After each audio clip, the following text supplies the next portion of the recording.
Ladies and gentlemen, welcome to Bali with Ghungraale and Ghumakkad. And फिलहाल हम लोग market में जा रहे हैं. हम लोग उबुड में हैं. It's our first stint, and we'll see you from the market and some cool cafes. Bye. After landing, we grabbed a cab straight to Ubud, our first destination. The drive itself felt like a soft welcome, green, little humid, and alive. Ubud market, colorful, crowded, a little overpriced, but full of charm. We walked for hours, haggled for souvenirs, for coconuts, nasi goreng, and small smiles from shopkeepers. Travel teaches you that not every moment has to be Instagram perfect. Sometimes the best moments are the slow, unplanned ones. Nights were charming, with temples along our way, beautiful architecture. Absolutely mesmerized. We spent some more time hopping a few more cafes in the Ubud market and calling it off for the day. We rented a scooter for the next day, 600 rupees a day, and set out chasing waterfalls like teenagers. And it was Suwat and Tibumana for the day.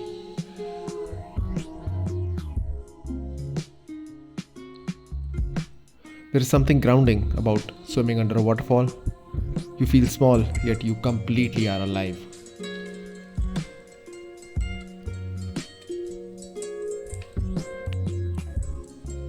Such immense beauty of nature. We were completely mesmerized and completely within nature. Right out of the city into this beauty.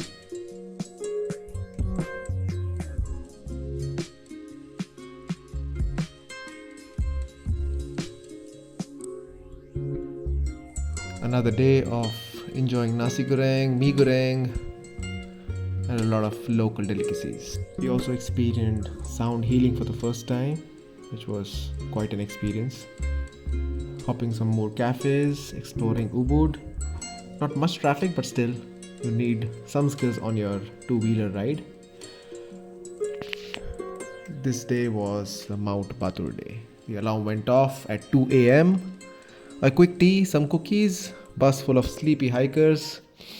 Mount Batur, an active volcano which last erupted in 2000. It rained and we almost missed the sunrise, but as the sky lightened, you could see the ash, the clouds, the life that grows after fire. A pack of hikers with their headlights on, they started up and reached the peak at sunrise. It was our first volcanic hike and it was a beautiful experience.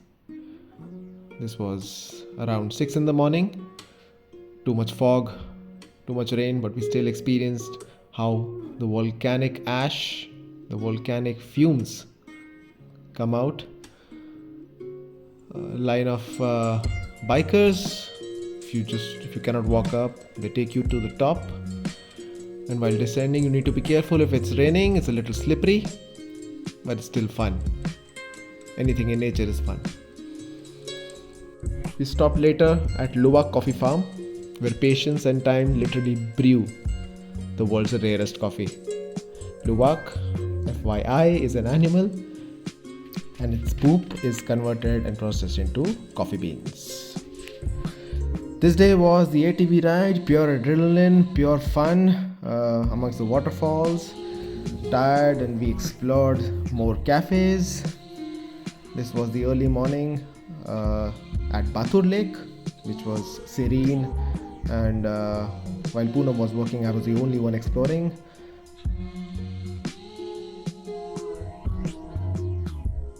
And we moved to the Nusa Penida ferry. Although we missed our ferry, but we booked another from the port, and that's okay because plans change. And 45 minutes later, we were in the paradise called Nusa Penida. It was the beach views, huge oceans. Our Airbnb was a tiny beautiful hut but full of lizards. so you better be careful. But what a charming island. I just took my two-wheeler around the island and stopped at a few places. Beautiful views, clear water, Atu Beach, Diamond Beach, roads with no names.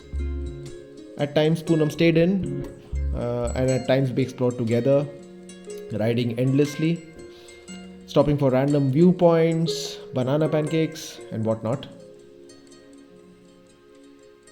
We skipped snorkeling because of storms. There was really no chance for us to see the manta ray. But if you happen to be there, do go and watch it. It's a very safe and very common experience there. And you can also try the scuba dive. King Beach, the famous T-Rex cliff. We climbed down slowly, carrying coffee and juice instead of fancy gear. Little did we know that the path to the beach looked somewhat like this. It was almost a vertical descent, but you had handrails for support and it was not that difficult. But we managed in around 20 to 25 minutes. Early morning is the best. You need to avoid the sun. That is the traffic jam at around 8:30 in the morning. However, beach was beautiful. Sea waves were huge, wild, untamed. We sat quietly, we watched the ocean soar and roar. We left Nusa Penida early, heading for the southern side of Bali, and we stayed in Uluwatu. Kopo Farm Stay, one of the most beautiful and aesthetic Airbnbs built by Shingo and Kana. Two very sweet and beautiful people.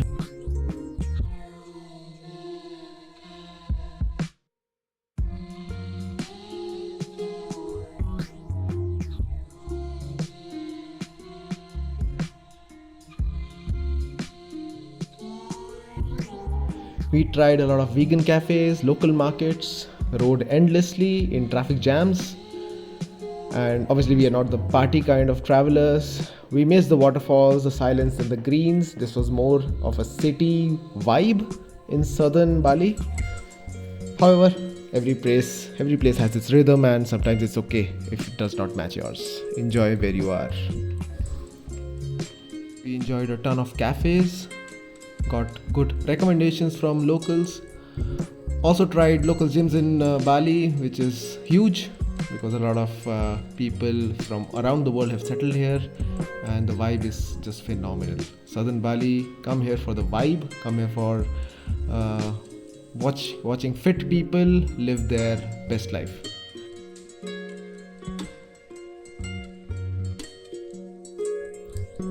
Another cute local market, almost like a Mela in India, but it was fun to see, and people were very sporting.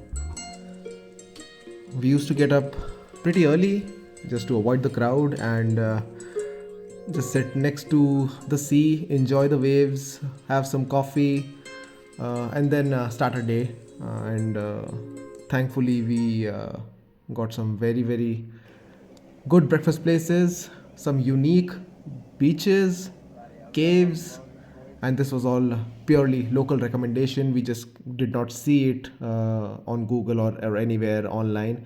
This was pure local recommendation. Ghungraale Beach, where people also paraglide, and there are multiple leveled views of the beach. You can also go down, maybe rent a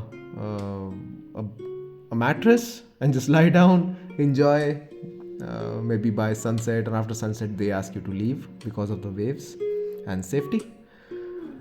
A lot of surfers, cool surfers all over the world. They come in the summers in Bali to showcase their amazing surfing skills. This was phenomenal. Our last evening was spent watching the Kechak dance at Uluwatu temple. The Ramayana sung in chants and firelights. It was the perfect end, perfect culture, rhythm, and the sea whispering goodbye. 15 days in Bali, from rain on volcano peaks to quiet beaches, mist ferries to spontaneous detours. Travel isn't just about ticking places off a list, it's about slowing down, meet people, to listen, and to breathe. And sometimes to simply sit and remind how small and how lucky we are.